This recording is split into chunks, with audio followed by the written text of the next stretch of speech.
Salut Marco, écoute, je vais te faire une petite vidéo très rapide pour essayer de te filer un petit coup de main dans ton problème, ou au moins de te montrer une solution, libre à toi de l'appliquer ou pas. Écoute, voilà, tu reconnais cette pièce-là, hein, c'est tout ce qui planque en fait sur ton AQAD 41, ta pignonnerie, hein, donc ton entraînement, tu as ta sortie Villebrequin qui est là, après tu as l'entraînement de la pompe à huile qui se trouve par là, puis tu as ta pompe de mer qui se trouve ici. Voilà.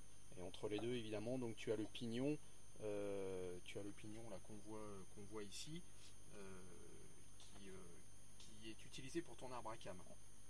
Bien, écoute, donc voilà, donc sur cette sortie-là, eh ben, en fait, donc tu as de l'huile ici à l'intérieur, hein, évidemment, tu as ta pression d'huile normale de fonctionnement de moteur, et tu as un joint SPI.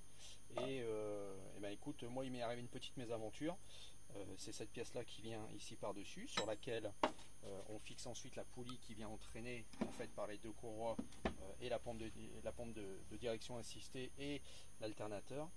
Et la petite mésaventure qui m'est arrivée, c'est que le joint, si tu veux, moi je l'avais mis complètement ici, donc le plus proche de ce côté-là. Et donc je me suis retrouvé avec plein d'huile partout dans ma cale parce que, eh ben, en fait, on s'aperçoit qu'ici tu as un espèce de petit chanfrein et le joint venait porter dessus et évidemment ça m'a créé une fuite d'huile à ce niveau-là et ça m'a repeint complètement la cale moteur. Un vrai bonheur.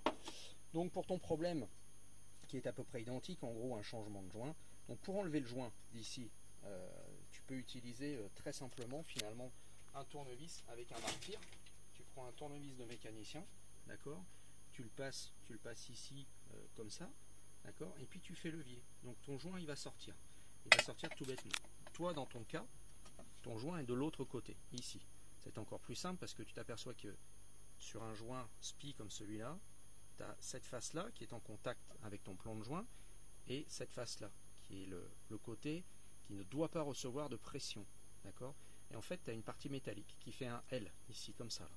D'accord? Tu as un L. Donc toi, quand tu te retrouves comme ça, si avec ton tournevis, tu prends proprement et convenablement ici dessous, en faisant levier, tu mets éventuellement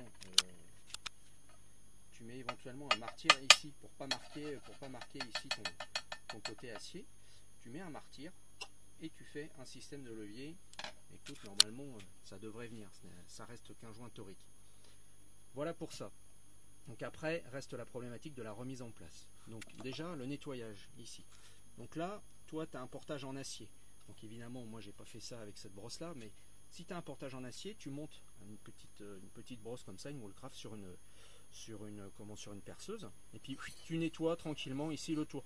N'insiste pas, c'est juste histoire d'enlever, si vraiment tu as une grosse corrosion, tu l'enlèves, tu passes une brosse comme ça. En tout cas, tu récupères un plan de joint à peu près propre.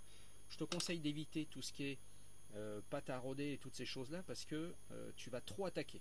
Contrairement à ce qu'on peut penser, tu attaqueras moins avec une brosse comme celle-ci, qui va se contenter d'enlever en simple surface, plutôt qu'une pâte à rôder qui risque, si elle n'est pas bien utilisée, ou avec un autre outil style papier de verre et tout ça, de carrément te modifier le diamètre qui est ici à l'intérieur. Bon, faudrait y aller, mais quand même. Moi, je te conseille ça, quand ça tourne très vite, tu vas voir, ça vient facilement. Donc après, ton problème, c'est de le remettre. Donc, toi, dans ton cas, quand on voit ta vidéo, tu es dans ce sens-là, et donc toi, tu as l'huile qui vient ici. D'accord? Ça veut dire que si l'huile vient de ce côté-là, elle doit arriver, tu vois, elle doit arriver sur le ressort, puisque c'est la pression de l'huile qui va venir en fait faire bouger ça ici et faire étanchéité. Ok? Moi dans mon cas, l'huile elle vient de dessous, donc évidemment mon ressort je le monte dessous. Ok? Je viens le mettre comme ça. Une petite pâte d'étanchéité, celle-là, ça c'est parfait. C'est une espèce de pâte qui ne sèche pas, qui est vachement sympa, qu'on utilise particulièrement avec les drives, d'accord, pour monter les drives et tout ça. Alors c'est une vraie saloperie en soi dans la mesure où ça colle au doigt, c'est un vrai bonheur, mais bon, c'est une pâte qui est quand même bien pratique. Tu prends ton joint, tu en mets, mais alors un tout petit peu, d'accord, tu en mets un tout petit peu dessus, ok, je te montre, hein, voilà, tu en mets un petit peu comme ça, et puis après avec ton doigt, hop, tu passes bien autour ici, là. Tu évites de m'en mettre à l'intérieur au niveau du ressort, d'accord, tu en mets vraiment que sur l'extérieur partout. Le double avantage, c'est que ça va te permettre finalement de lubrifier un petit peu le côté, et tu vas voir que ça va favoriser l'entrée de ton joint dans son logement. Donc ensuite, une fois que tu as mis de la pâte un peu partout sur ton joint spi, tu viens le mettre en position, comme ça, d'accord. Là, ici, finalement, toi, pour refaire simple, tu as ton axe qui est là, qui sort.